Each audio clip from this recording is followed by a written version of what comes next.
चौटाला के लिए चुनाव प्रचार किया, वोट मांगे। आदमपुर में विजय संकल्प रैली रखी गई थी बीजेपी की और इस रैली के मंच पर कुलदीप बिश्नोई अपने बेटे और आदमपुर से विधायक भव्य बिश्नोई के साथ पहुंचे। उन्होंने जनता से वोट की अपील की, कहा कि जनता अपने मन में किसी प्रकार की शंका ना रखे, किसी से गुमराह ना हो, रणजीत चौटाला को ही भारी मतों से विजयी बनाकर भेजना है। कुलदीप बिश्नोई दावेदारी जता रहे थे लोकसभा सीट हिसार से, लेकिन टिकट काटकर बीजेपी ने टिकट दिया है रणजीत सिंह चौटाला को। अभी तक चुनाव प्रचार में नजर नहीं आ रहे थे, ना ही बिश्नोई परिवार की तरफ से कोई बयानबाजी आ रही थी। कुछ दिन पहले ही दिल्ली आवास पर पहुंचे थे मुख्यमंत्री नायब सिंह सैनी बिश्नोई परिवार को मनाने के लिए, और बड़ी जिम्मेदारी भी युवा मोर्चे की दी है भव्य बिश्नोई को। ऐसे में लगातार कवायद में है बीजेपी के दिग्गज बीजेपी पार्टी कि बिश्नोई परिवार को मना लिया जाए, लेकिन इस मान मुनव्वर के बीच कल आदमपुर की विजय संकल्प रैली में बिश्नोई परिवार नजर आया। 5 उपचुनाव जीतने की बात हो, 4 विपक्ष में और 5वां भव्य जीता। अभी क्या भिवानी, क्या महाभारत थी, मतलब भयंकर से भयंकर चुनाव। हर बड़े से बड़ा धुरंधर यहाँ पर आके देख लिया, लेकिन आपने एक परिवार की तरह अपना चुनाव समझ के आपने हमेशा हमें आशीर्वाद दिया, और हमने भी हमेशा प्रयास किया कि आपके उस मान और सम्मान को हम ऊंचा रखें। क्या कितनी से कितनी बड़ी कुर्बानी हमें देनी पड़ी, हमने हर भरसक प्रयास किया कि आपके मान सम्मान को ऊंचा रखें। कोई नाराजगी नहीं रखनी, कोई मन में मलाल नहीं रखना है। मेरी हाथ जोड़ के प्रार्थना, आपके भाई, आपने इस बेटे का लाज रखना। आज मैं आपके पास बीच में आया हूं अपने भाई रणजीत चौटाला जी के लिए आप सबसे आशीर्वाद लेने, किसी प्रकार के बहकावे में नहीं आना। जितने वोट मेरे बेटे भव्य को आपने दिए, उससे फालतू वोट रंजीत को दोगे तो आपके भाई बेटे की लाज बचेगी, लाज नहीं बचेगी। इस बात का ध्यान आपने रखना।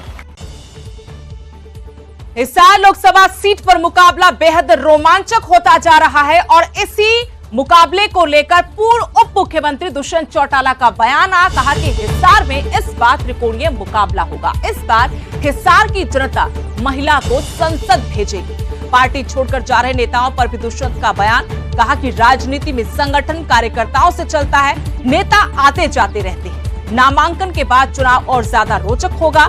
रणजीत चौटाला के बयान पर भी दुष्यंत ने पलटवार किया। कहा ये दंगल है, यहाँ कौन किसको पटखनी दे दे पता नहीं चलता।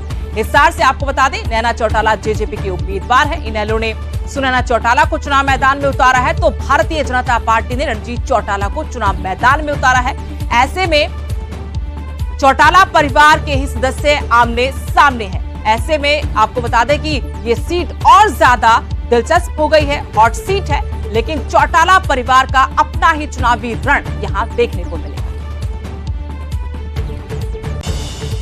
और मैं मानता हूं कि जो 36% वोट मेरे को 2014 में मिले थे, हमारा टारगेट है कि उसको भी बढ़ाने का सभी कार्यकर्ता मिलकर काम करें और एक नया इतिहास हांसी की दरा पर रचने का काम। और आने वाले समय में हांसी लोकसभा के जीत के मार्जिन में एक अहम भूमिका निभाने का काम करे। कैंडिडेट घोषित हुए और असली चुनाव तो नामांकन के बाद चलेगा, मगर मैं मानता हूँ हिसार में अच्छा त्रिकोणीय मुकाबला होगा और मजबूती के साथ कार्यकर्ता इस गढ़ को जीतने का काम। चुनाव शुरू हुआ है, आप आज के उनके बयान से मत पूछो, 10 दिन बाद पूछ लें। और जैसे जैसे त्रिकोणीय मुकाबला बढ़ेगा, हिसार अपनी पहली महिला सांसद को चुनने का निर्णय करे। आज एक कहावत है, मैंने ना किसी व्यक्ति के लिए कहा कि ठोड़ पे पड़ा पत्थर भारी होता है, और कार्यकर्ता से मजबूत कोई नहीं होता। कार्यकर्ता मजबूती से खड़े रहे तो अच्छे परिवर्तन में अपनी हिस्सेदारी। टिकट बंटवारे के बाद से ही हम देख रहे हैं कि हरियाणा कांग्रेस में बगावती सुर भी प्रबल होते जा रहे हैं। अब कुमारी सैलजा का इसी पर बयान आया है। श्रुति चौधरी की भिवानी महेंद्रगढ़ सीट से टिकट कटने पर कुमारी सैलजा ने कहा कि पार्टी में कई तरह की बातें होती हैं, कई बार हर चीज हाथ में नहीं होती। श्रुति चौधरी और किरण चौधरी को निराशा जरूर हुई है, वो नाराज नहीं है, उन्हें समझा दिया गया है, वो समझ भी जाएंगे। श्रुति चौधरी को आगे भविष्य में अच्छा मौका दिया जाएगा। लोकसभा चुनाव एकजुट होकर लड़ेंगे। कुमारी सैलजा को सिरसा लोकसभा सीट से चुनाव मैदान में उतारा है, लेकिन भिवानी महेंद्रगढ़ सीट से श्रुति का टिकट कटा है। रावदान सिंह को पार्टी ने उम्मीदवार बनाया है और किरण चौधरी की नाराजगी भी सामने आई थी। नाम लिए बगैर उन्होंने पूर्व सीएम भूपेंद्र सिंह हुड्डा, रावदान सिंह को निशाने पर लिया था, गंभीर आरोप लगाए थे। इसी से जुड़ा हुआ सवाल जब कुमारी सैलजा से पूछा गया तो उन्होंने कहा कि कई तरह की बातें होती है पार्टी में, कई बार हर चीज हाथ में नहीं होती, लेकिन एक बार फिर कहा कि सभी एक साथ मिलकर यानी एकजुटता के साथ ये लोकसभा चुनाव लड़े।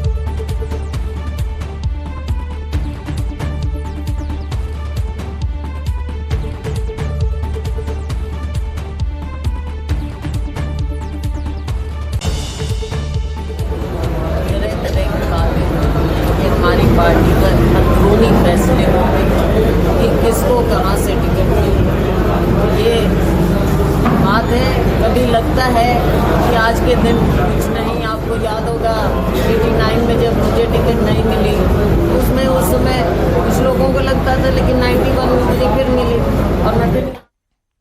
कुमारी सैलजा आज फतेहाबाद के दौरे पर हैं। फतेहाबाद में उनका रोड शो भी होगा। फतेहाबाद शहर में आने से पहले उनका गिलाखेड़ा गांव में एक जनसभा का कार्यक्रम है। इस कार्यक्रम में निशान सिंह, सुरेंद्र लैगा भी मौजूद होंगे, जो कल ही कांग्रेस में शामिल हुए थे। जेजेपी का हाथ वो पहले से छोड़ चुके थे, लेकिन कल कांग्रेस में शामिल हुए। आज ये दोनों नेता भी मंच पर नजर आएंगे, कुमारी सैलजा के लिए चुनाव प्रचार करेंगे। सिरसा लोकसभा सीट से कांग्रेस उम्मीदवार कुमारी सैलजा आज रोड शो करेंगी। फतेहाबाद के दौरे पर कुमारी सैलजा रहेंगी। भाजपा के अशोक तंवर से सिरसा लोकसभा सीट पर उनका सीधा मुकाबला है।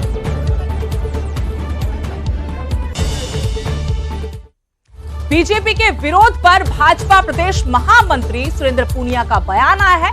उन्होंने विरोध करने वालों को लेकर कहा कि इन विरोध करने वालों पर भाजपा की नजर है। इन लोगों से संगठन के लोग ही बातचीत के जरिए समस्या का हल निकालेंगे।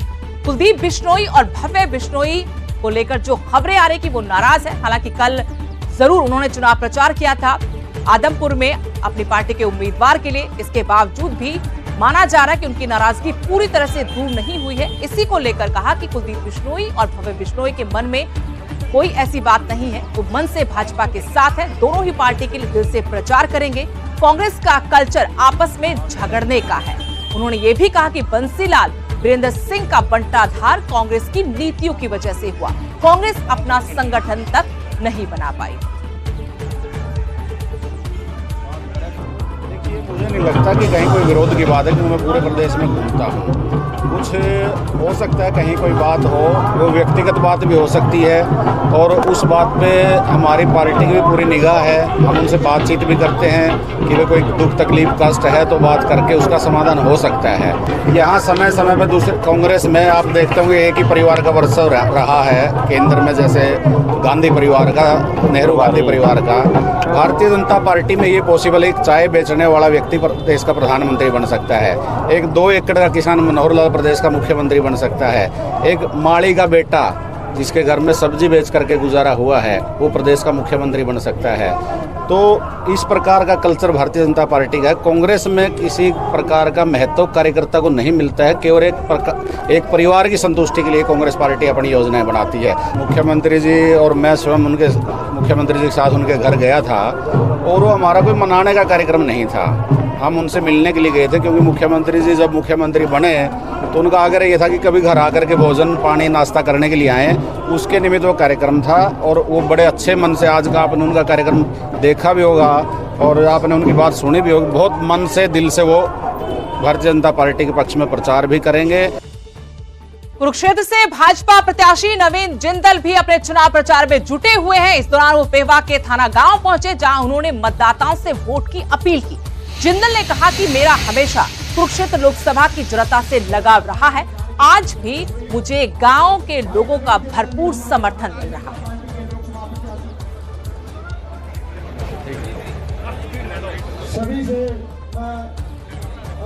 देखिए, आज हमारे पेवा के सारे कार्यक्रम है और मैं थाना गांव से शुरुआत की है। आप देख रहे हैं कि पूरा जो है यहाँ पर हजारों लोग यहाँ पर आए हैं, और सबने बात बहुत ध्यान से सुनी। सबने जो है हाथ खड़ा करके, जो है हाथ उठा करके सबने अपना आशीर्वाद दिया। तो बहुत समर्थन लोगों का, बहुत आशीर्वाद हमें मिल रहा है, जिसके लिए हम सभी भारतीय जनता पार्टी के सभी साथी हम बहुत आभारी हैं लोगों के, कि लोगों का बहुत प्यार और आशीर्वाद हमें मिल रहा है। उधर टिकट मिलने के बाद पहली बार राव दान सिंह भिवानी पहुंचे। कांग्रेस से भिवानी महेंद्रगढ़ लोकसभा सीट से उन्हें उम्मीदवार बनाया गया है। श्रुति चौधरी का टिकट काटकर राव दान सिंह पर भरोसा जताते पार्टी ने उनको टिकट थमाया। भिवानी महेंद्रगढ़ संसदीय क्षेत्र में औद्योगिक विकास का दावा उन्होंने अब किया है। कहा कि अग्निवीर योजना को भी वो खत्म करेंगे अगर उनकी सरकार आएगी। किरण चौधरी की नाराजगी की खबरों पर बोले कि आज सुबह ही किरण चौधरी से उनकी बात हुई है। किरण चौधरी ने मदद करने की बात कही है। श्रुति